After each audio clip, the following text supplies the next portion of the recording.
Shalom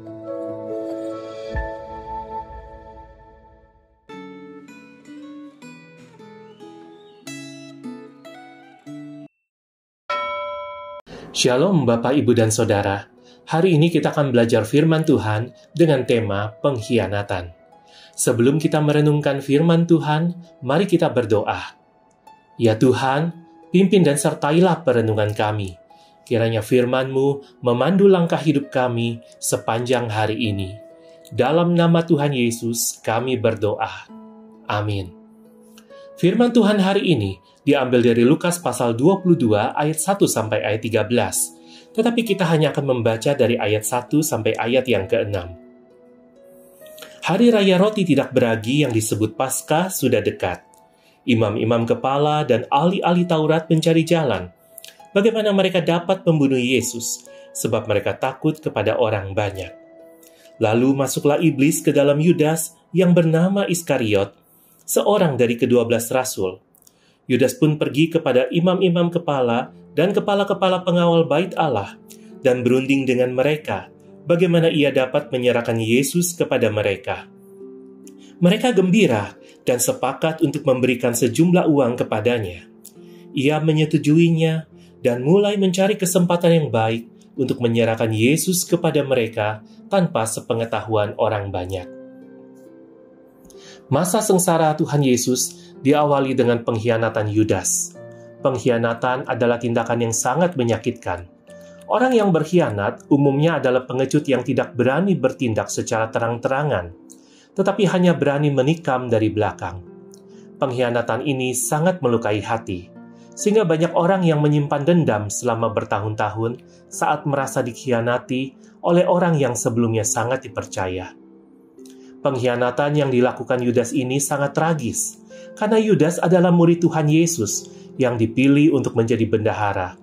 Biasanya, bendahara adalah posisi yang dipegang oleh orang yang dianggap bisa dipercaya. Yang lebih tragis, pengkhianatan itu dilakukan dalam kerjasama dengan para pemimpin agama, yaitu orang-orang Farisi dan ahli-ahli Taurat, yang diharapkan memiliki standar moral yang tinggi.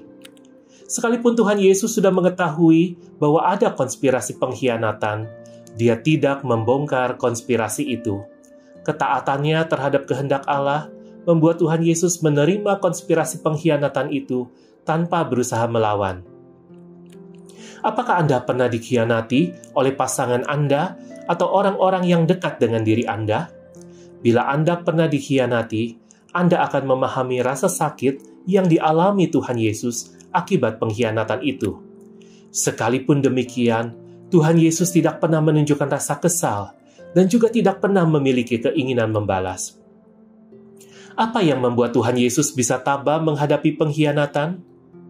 Ketabahan Tuhan Yesus disebabkan karena kasih-Nya yang besar terhadap umat manusia dan karena Ia taat secara mutlak kepada kehendak Allah Bapa-Nya.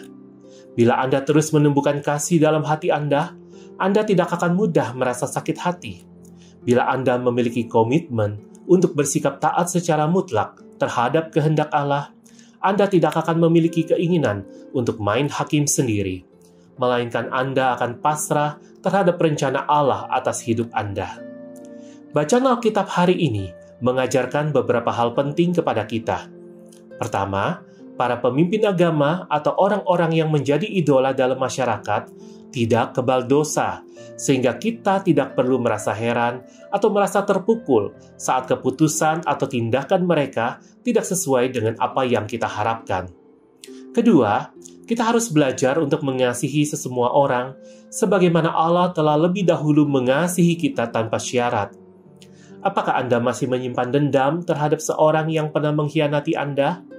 Dengan mengingat bahwa Allah telah lebih dahulu mengampuni semua dosa Anda, bersediakah Anda memaafkan pengkhianatan tersebut?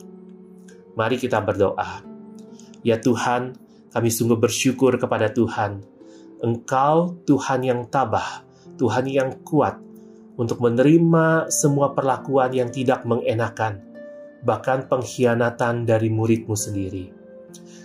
Ajar kami Tuhan, supaya kami tidak mengidolakan orang-orang atau pemimpin agama tertentu, sehingga waktu tindakan mereka tidak sesuai dengan apa yang kami harapkan, kami tidak akan merasa sakit hati ataupun kami tidak akan merasa kecewa.